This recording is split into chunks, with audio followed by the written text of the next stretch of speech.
हम अपने पिछले वीडियोस में देख चुके हैं कि एसिड्स मेटल्स के साथ रिएक्ट करके सॉल्ट और हाइड्रोजन गैस देते हैं। अगर आपको याद हो तो जब हाइड्रोक्लोरिक एसिड जिंक मेटल के साथ रिएक्ट करता है तो हमें हाइड्रोजन गैस और जिंक क्लोराइड मिलते हैं। इससे हमें एक इंटरेस्टिंग बात पता चलती है कि सभी एसिड्स में हाइड्रोजन होता है।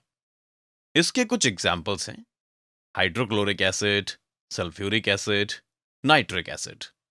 जब एसिड को पानी में मिलाया जाता है तो ये डिसॉल्व होकर हाइड्रोजन देता है।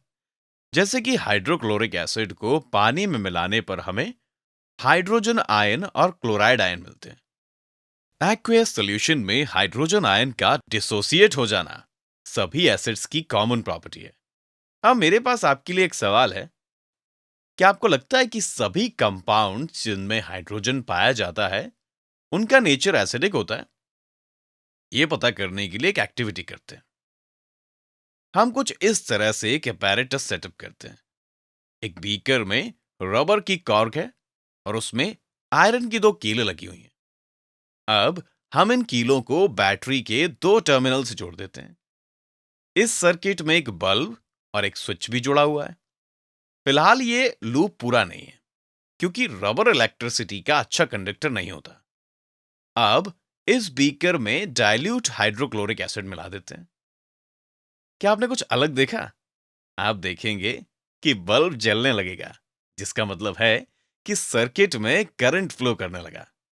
अगर हमने हाइड्रोक्लोरिक एसिड की जगह सल्फ्यूरिक एसिड भी लिया होता, तब भी बल्ब जल गया होता। अब हम बीकर को खाली करेंगे, साफ करेंगे और उसमें ग्लूकोज सोल्यूशन लेंगे। यहां हम ग्लूकोज का इस्तेमाल क्यों कर रहे हैं? क्योंकि हम देखना चाहते हैं कि ऐसे सभी कंपाउंड्स जिनमें हाइड्रोजन होता है एसिडिक होते हैं या नहीं। क्या बल्ब जला? नहीं, बल्ब नहीं जला। अगर हम खाली बीकर में मिथाइल अल्कोहल भी मिला दें, तब भी बल्ब नहीं जलेगा। इसका मतलब है कि इन कंपाउंड्स में हाइड्रोजन होने पर भी ये एसिडिक नहीं है। ऐसा इसलिए होता है क्योंकि ये अपने एक्वियस सॉल्यूशन में हाइड्रोजन आयन में डिसोसिएट नहीं होते। बेसिस के केस में क्या होगा? क्या हमें यही एक्टिविटी बेसिस के साथ करनी चाहिए? बेस पानी में हाइड्रोक्साइड में डिसोसिएट हो जाते हैं, जो कि किसी भी कंपाउंड के बेसिक नेचर का कारण होता है। जैसे कि जब सोडियम हाइड्रोक्साइड को पानी में मिलाया जाता है तो ये हाइड्रोक्साइड आयन और सोडियम आयन में डिसोसिएट हो जाता है।